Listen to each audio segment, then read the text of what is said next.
Hello there, welcome to this series of videos we're doing, The Many Tears Animal Rescue. And today we are looking at the demonstration of the intuitive healing technique.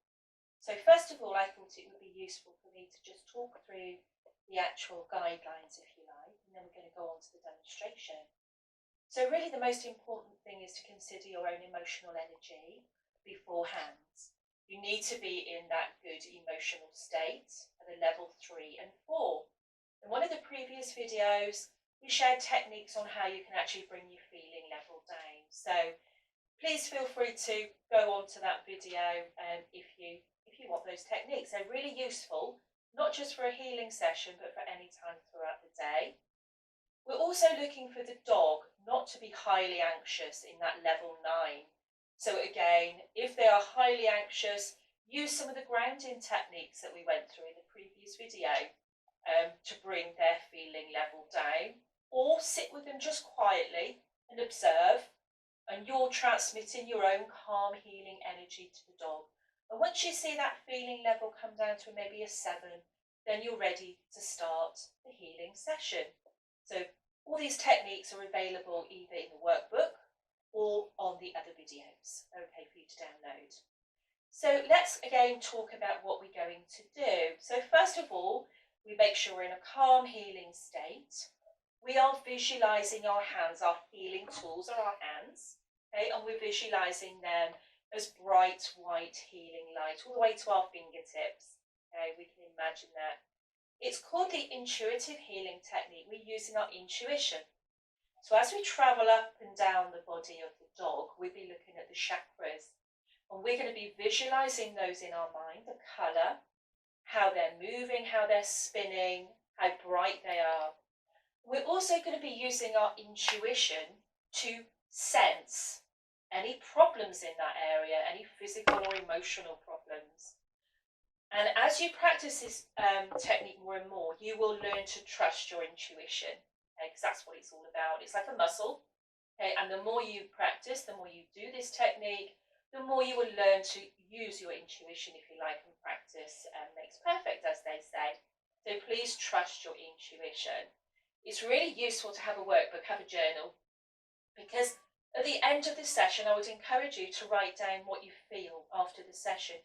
You can look back over the weeks, and if something comes up, a physical or emotional illness comes up, you can think, gosh, I did write that down in my journal. I did sense that.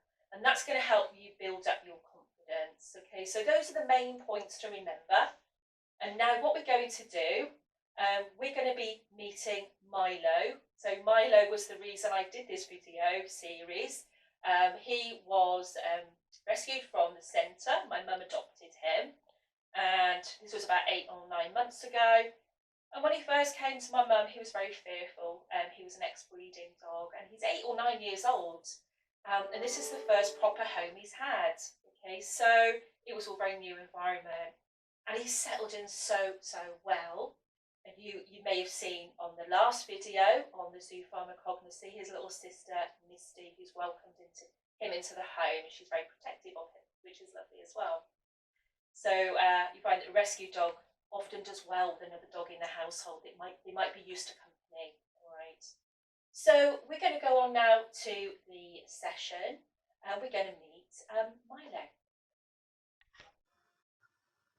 So let's recap on the session guidelines before we begin the demonstration.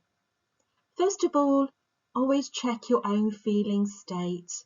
We're looking for a calm and neutral state ourselves before we begin the session, and there's some exercises that you can use to help you do this. They're on a previous video, and they're also outlined in our workbook. Try to choose your dog's quiet time. There may be a time during the day or in the evening where they're particularly open to healing. If they always go for a walk around 11 o'clock, I wouldn't suggest you do it before this, because they'll be wanting to go out and they'll know that this is not the time to do that. It's also really important to assess your dog's feeling state before you start the session. Are they around a 7 feeling state? Are they able to hear? Are they able to be calm and centered? So we're looking for around a 7. If they're highly anxious and they're at an 8 or maybe a 9, then it's not a good idea. And you can use some grounding techniques that we looked at in previous videos. And these are also outlined in the workbook. So we're looking for the dog to be able to hear, to be able to engage and learn with what we're doing. When we come to starting the session, we always start at the brachial chakra, which is just either side of the shoulders. It is a great place to start. And always trust yourself and your intuition. I think that's the most important part. And as you practice, you will learn to trust yourself more, especially if you use a journal. I always recommend jotting down things that you've picked up and you feel after the session in a journal. It's really useful because looking back, you say, gosh, yes, I remember that time I did pick up that there were like maybe digestive issues or something wrong in another area. And then that's happened. You've actually been able to physically see the signs of that. And you picked up on it previously and you've written that down. That's really going to help your confidence and build up your trust in your abilities. Intuition's like everything. It needs to be used to become stronger. The more you use it, the stronger it's going to become. And it's really good to use your intuition, not only in the intuitive healing sessions, but throughout life, in everyday life. It's there to help you, to guide you, your inner voice. So it's well worth practicing. And I really do hope you enjoy the following demonstration. So now we're going to come to the intuitive healing technique demonstration.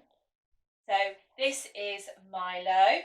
He's looking right at you there. He's looking nice and bright, but also he's looking very relaxed there on his cushion. That's where he spends most of his day. As you can see, it's a lovely home that he's got there with my mum. So I'd like you to introduce you to my mum, Sue. So Sue, would you like to say a little bit about Milo? Hello, yes. This is Milo. I adopted him from many tears about 8 months ago, and he was really nervous when I first had him. But using these techniques, it's calmed him down quite a lot, and he's much more relaxed now, as you can see. Normally, I wouldn't have been able to go anywhere near him. He'd been hiding in a corner. Thank you. Yeah, as you can see, he's the king of the castle. He's there on his pillow, and he's so happy, which is lovely. Okay, so now we can go into the session. So as you can see, both Milo and my mum are really relaxed. It's Milo's a good time. He's been out for his walk. He's been fed this morning. So it's his quiet time, ideal time to do your healing session. So get yourself comfortable in a nice comfortable position.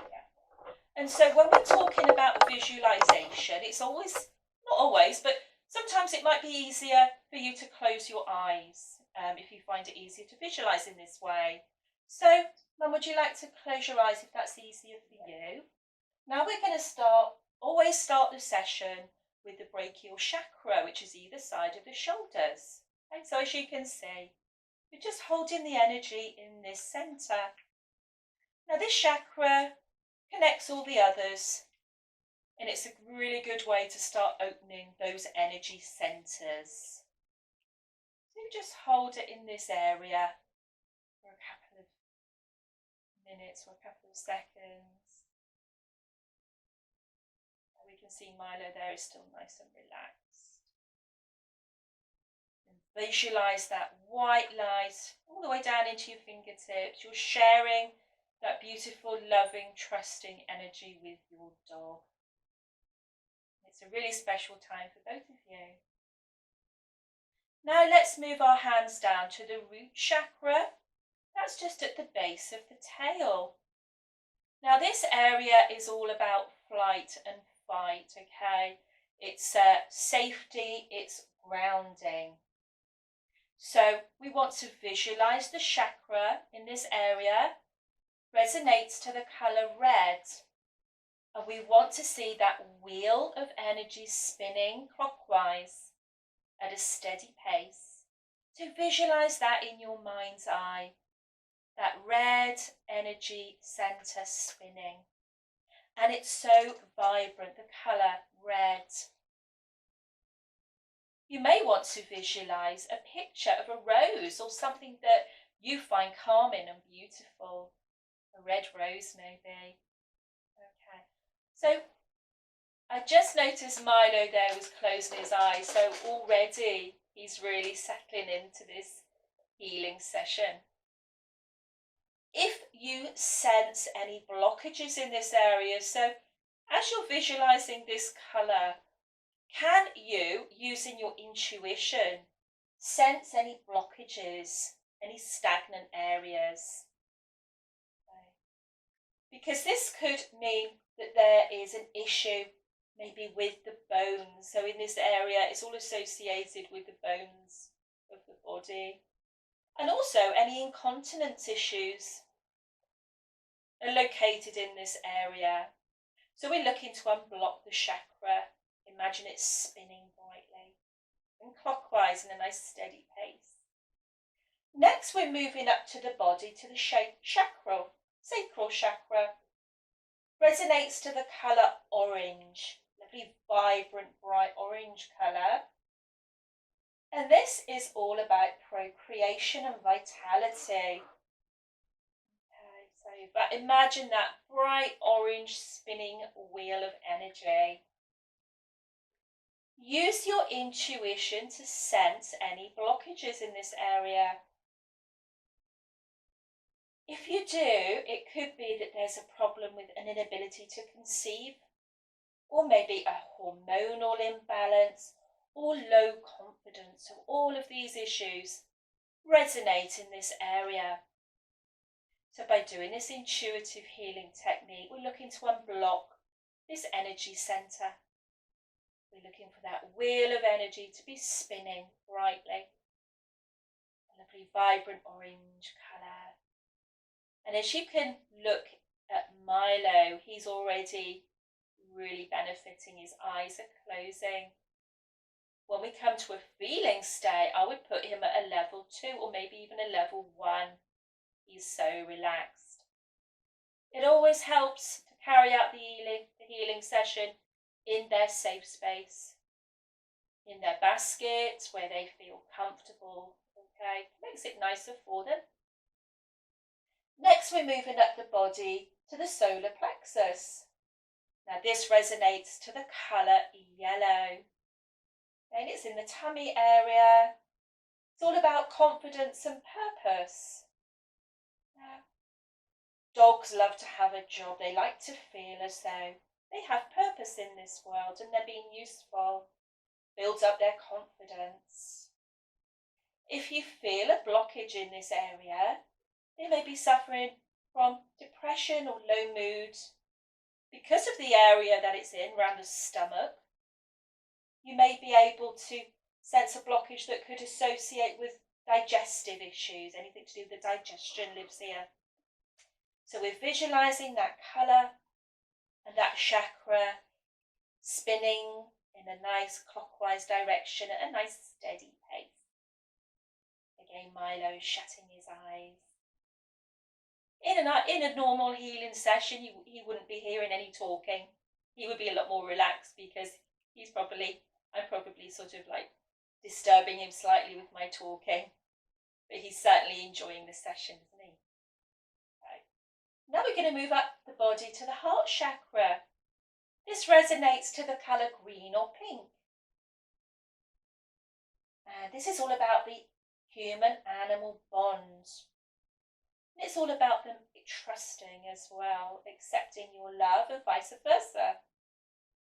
If you can sense, using your intuition, a blockage here, if you visualise in your mind that chakra may be still, or it's not spinning, or it's spinning very slowly, or it may be going anti-clockwise, there's something wrong with this chakra. Intuitively, you can sense there's an issue here, a blockage. It's not as vibrant in colour as it should be. So a problem here can indicate anger and aggression through frustration. Okay. In an inability to bond, not being able to bond with their human. Also associated with skin and stomach disorders associated with stress. Because when you're angry or there's aggression, that can be caused by stress as well. Also issues associated with the heart as well, such as asthma, breathing. It's all around this area. So any blockages at all could be associated with any of these things, any of these issues, emotional and physical. Now we're moving up to the throat chakra. You can just use one hand here. Okay.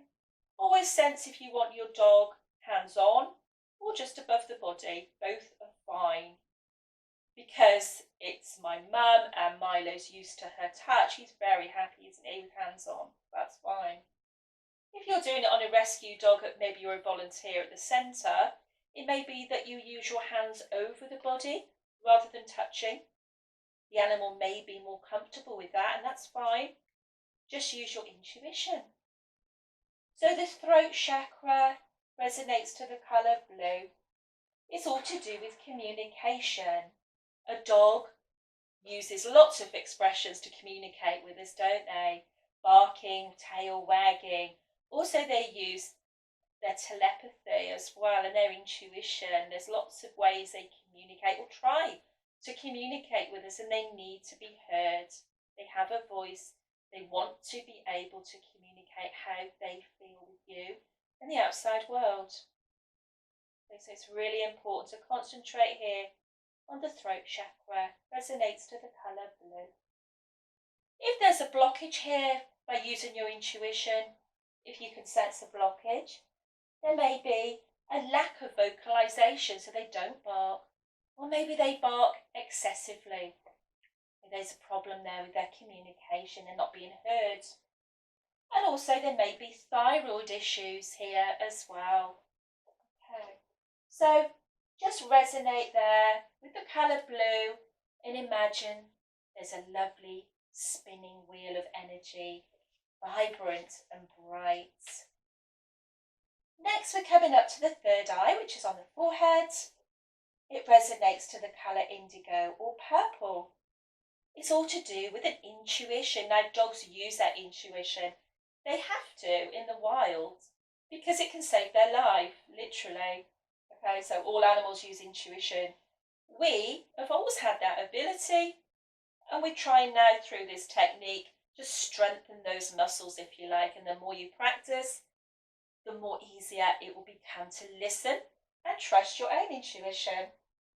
If there's any blockages here, it could be to do with fear, it could be to do with stress, or anything to do with the nervous system. So visualise that beautiful indigo or purple chakra spinning brightly. Next we come up to the crown chakra. So this is 2 inches above the head, the crown of the head. As you can see my mum's hand there, just hovering above the head. That resonates to the colour violet or white. Okay, so visualise that energy centre spinning brightly. That's all to do with connecting to the wholeness, the oneness, the universe, however you want to think about it. Okay. It's a sense of belonging. You find that if there's a blockage in this area, the dog could be emotionally just shut down, disconnected from the world, from everything. They could be head shy in this area. It may be that they may be hit over the head in a trauma situation, and it's blocked because they've shut down. So it's really good to make sure this chakra is spinning brightly, clockwise and vibrant in colour. So now we're coming back down the body, back down to the forehead, so over third eye, which is all to do with intuition. Then we're coming back down to the throat, coming back down through the body to the heart, solar plexus, sacral, and a root. Lovely. So now we're going to come back down through the back legs. And if your dog doesn't mind, you can hold the paws because the bud chakras live here. So it's a lovely way to end the session by holding those paws because you're grounding the dog after that healing session. And then gently bring your hands up to the brachial chakra, the shoulders, again, just to finish off the session. That is lovely. Because of all my talking, we can see that Milo hasn't totally gone to sleep, but he did throughout the session nearly get into that lovely zero healing state. So that is lovely. Well done, Milo. Thanks ever so much for that. So I really hope you've enjoyed that video. It just goes to show how easy it is to do. The hardest thing really is to start to learn to trust your intuition. So I would really recommend now for you to get your journal and just write down what you sensed, your intuitive, what your intuition told you, so that when you look back through that, you can see, gosh, yes, I did pick up on that a couple of weeks ago. I was right. And that's then going to build up your confidence. So thanks ever so much, everybody, and look forward to seeing you on the next video.